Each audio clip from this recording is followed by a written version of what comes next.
Hey everybody out there on the internets, welcome back to another edition of Skate Etiquette. This time focusing on the best, the worst, the weirdest, whatever I feel like making fun of skate edits for August of 2020.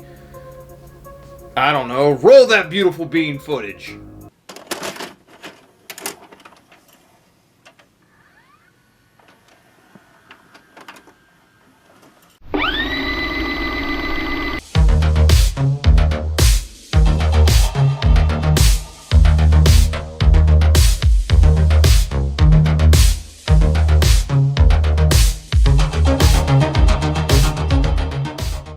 Leading off, we have the good people of Cheesy Feet jumping into a DeLorean and taking us back to 1955 with an edit that features a whole bunch of Pacific Northwest shredding on a technical scale. I'm so glad to see that Alex Sams went to the Champion Baumstimler School of Skate Spot Preparation. Good on you! All I can really say about this edit is that it has more soul than Team Puppin' Suds. And if you got that reference, you're old.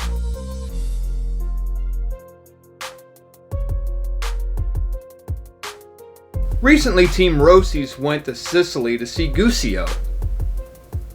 You don't know who Guscio is? What are you, uncultured swine? Go out there and read some books! I'm not explaining every stupid reference I make!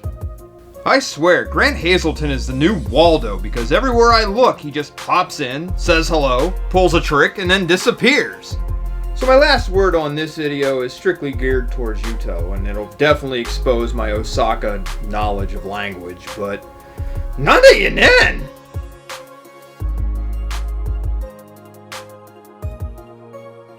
Edit-quette is a prime example in how USD is making everybody else look bad when it comes to scouting talented women to ride their skates. Seriously, where are you rollerblading Rossies? Hell, even Razors gave Jenna Downing a skate once! Can somebody explain to me why all these places in Europe have such low rails? I mean, this one starts off shin high. Why can't I have nice things? The one thing I really want to know about this video is what's the story behind those furs? Are those the bears that lost to Zangief?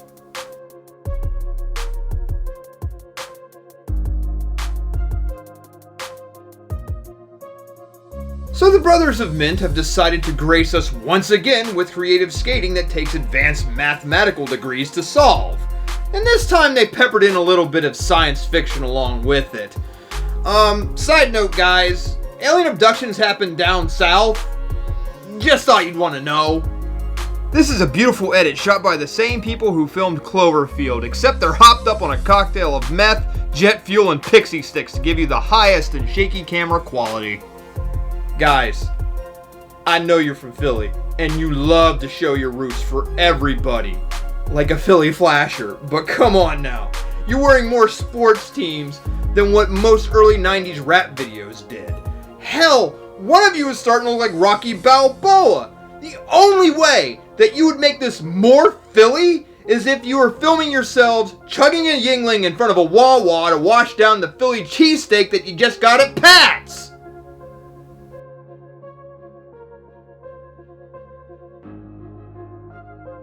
In West Tennessee, there's this guy who made a valiant effort to remake What Do You Believe In, and I have to tell you, you forgot one small detail. The White Rabbit! Honestly. I like your style, or lack thereof, but at least you can edit themes well. Although it feels like I should be flying through the Matrix at times. All in all, I gotta say not bad, old man. You got a banger in there every once in a while. Although I'm not too thrilled at the fact you stole a Words Era Latimer trick for your ender. Hooray! There is a youth movement in rollerblading. Who'da thunk it? I mean, first we got Moses, now we got Abel. The only thing left is if we can get a Judas and a Samson, and we'd have a biblical blader quartet. This is the kind of skating that reminds me of why I got involved in the first place. You just did tricks because it looked cool, and whatever felt good to you was fine. Although it is kind of weird to see a kid pull tricks that are probably older than him that you would see from a mind game video. Oh wow. Has it been that long since Accidental Machines?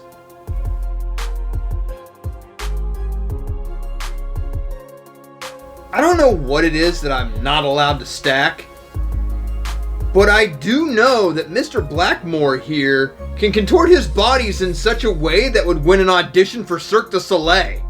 If anything, I'm jealous of those legs. They can go on for days and he can stall into practically anything. Don't get me wrong, it's a really cool edit with a lot of creativity, but I kind of get this feeling that it was shot in Twin Peaks, or it's like the last known photo of somebody.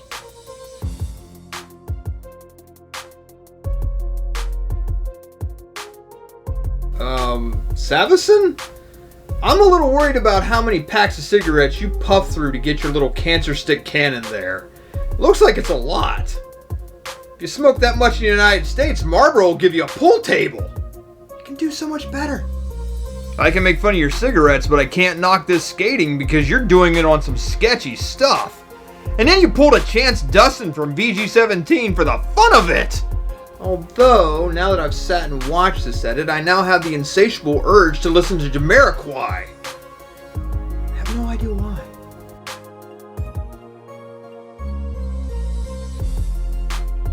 Mr. Keen, did you somehow slip mescaline into this video edit? Because upon watching it, I had to hunt down my fridge because I watched it melt into a panther and scurry away. Then, after I caught it, I had to open up its belly so I could get a soda out of it. Stay off of drugs, kids. I love this edit so much that I watched it again. And then I blacked out. And when I came to, there was a giraffe with a broken neck laying right beside me. I have so many questions. Cocaine is a hell of a drug. Well, I was going to riff on Leon Humphrey's latest edit, but after watching Sean Keen's, I couldn't handle another acid trip, so here's a clip from Starebash Bonanza 2020.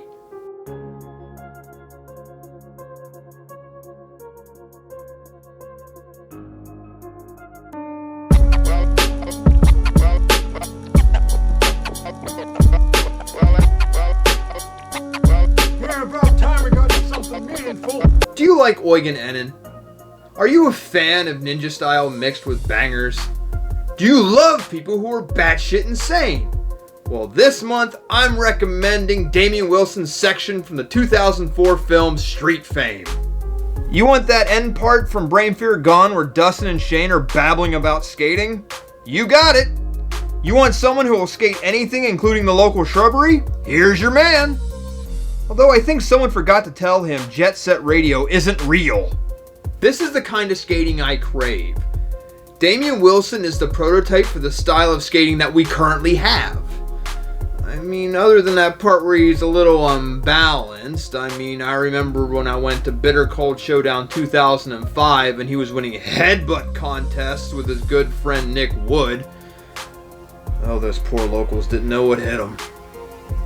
It's a shame he doesn't skate anymore, but I'm pretty sure if he did, some mental ward would sponsor him.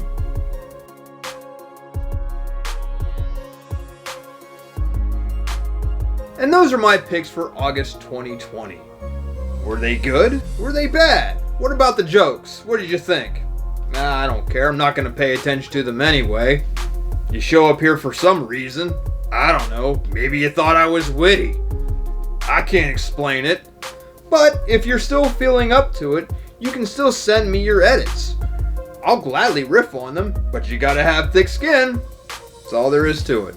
So until next time, party people, skate somewhere, do some things, film it, show it to me, I'll make fun of it, I don't care. I'm babbling right now, so until this gets really out of hand, bye!